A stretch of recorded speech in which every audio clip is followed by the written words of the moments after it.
Pemirsa, kasus ijazah Jokowi kembali diwarnai plot twist. Secara mendadak dan tidak terduga, salah satu terdakwa Dr. Tifa menyatakan hijrah dari kasus tersebut dan mengajukan gugatan pra-peradilan terhadap statusnya sebagai terdakwa. Ada apa dengan Dr. Tifa? Berikut ulasannya dalam Top Review Tunggu Apa Lagi bersama Kata Oma.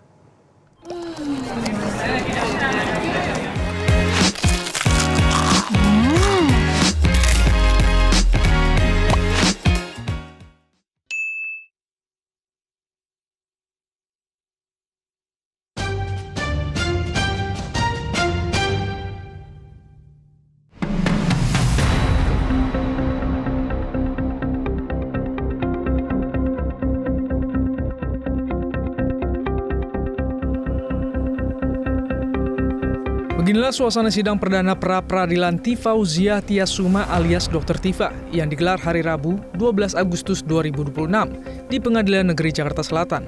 Sidang digelar di ruang sidang utama Pengadilan Negeri Jakarta Selatan.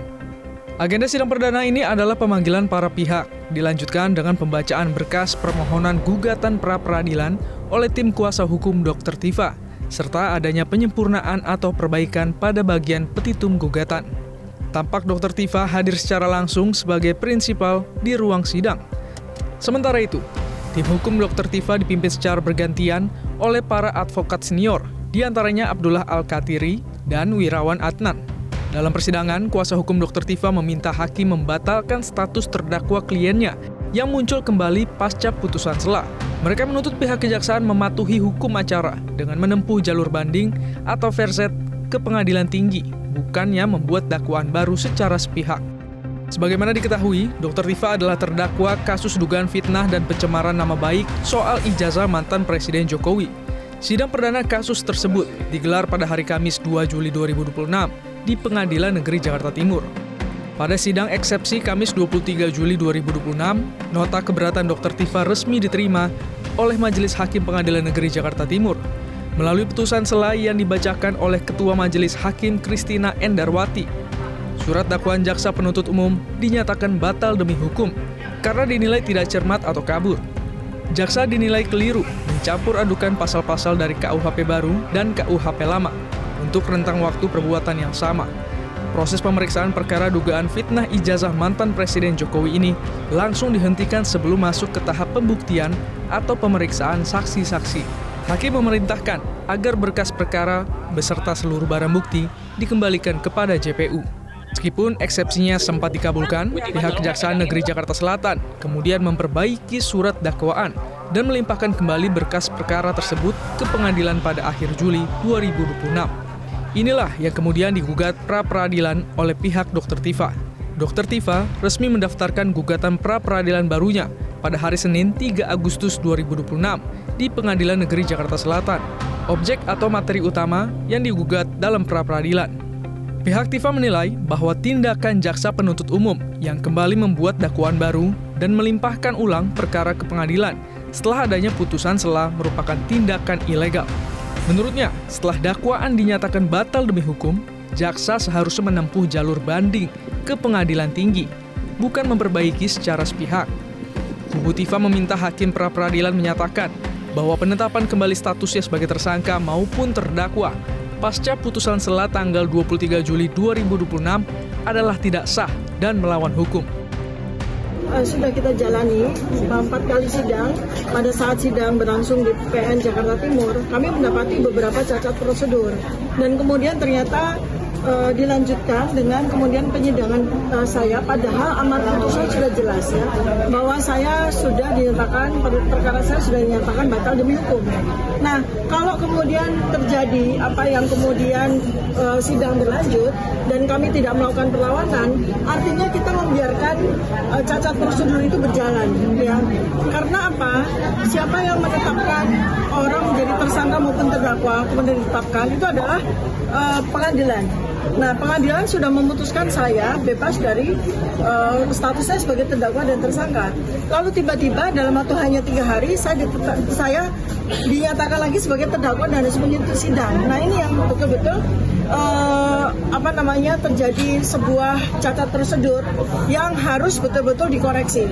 Karena kapan seseorang dinyatakan sebagai terdakwa, kapan seseorang dinyatakan sebagai tidak lagi sebagai terdakwa itu kan pada pengadilan yang terjadi. Tetapi ini oleh surat, begitu ya. Jadi amar putusan sudah ditetapkan di pengadilan, lalu kemudian ada surat.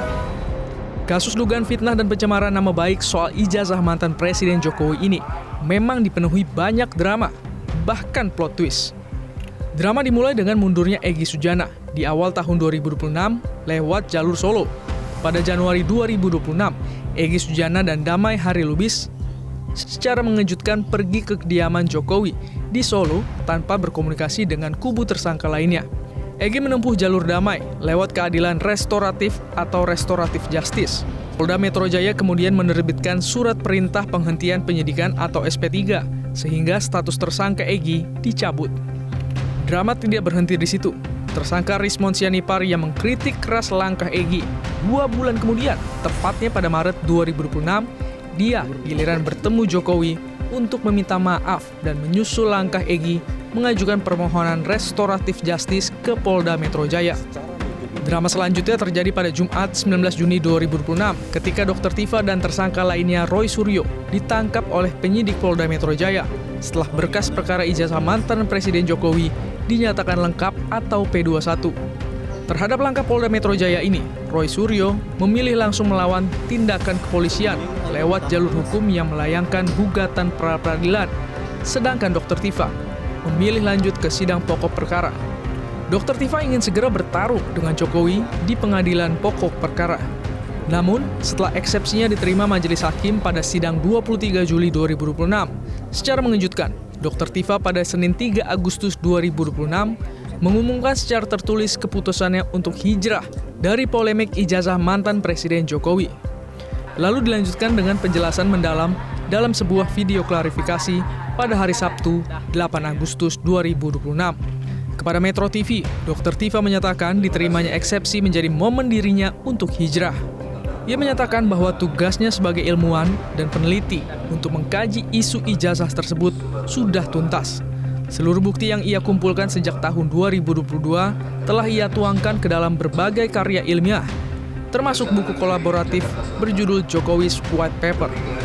Bahwa saya menggunakan momentum di mana dakwaan saya sudah batal demi hukum, artinya surat dakwaan itu sudah anatominya itu sudah runtuh begitu ya. Nah, itu saya gunakan momentum saya untuk sekali lagi pekerjaan saya itu masih banyak sekali gitu.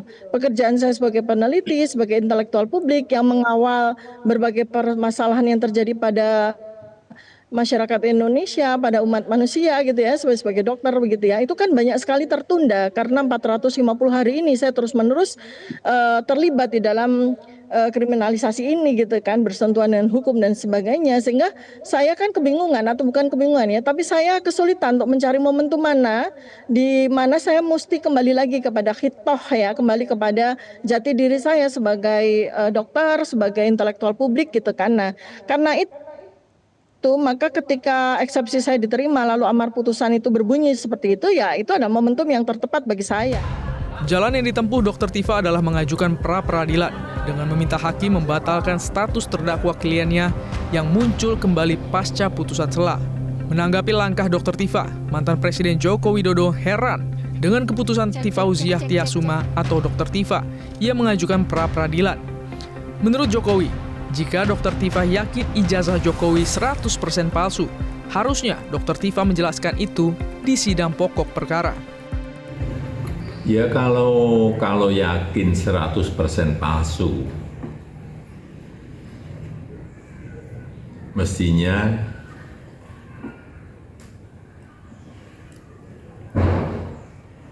masuk ke pokok perkara di persidangan itu diikuti.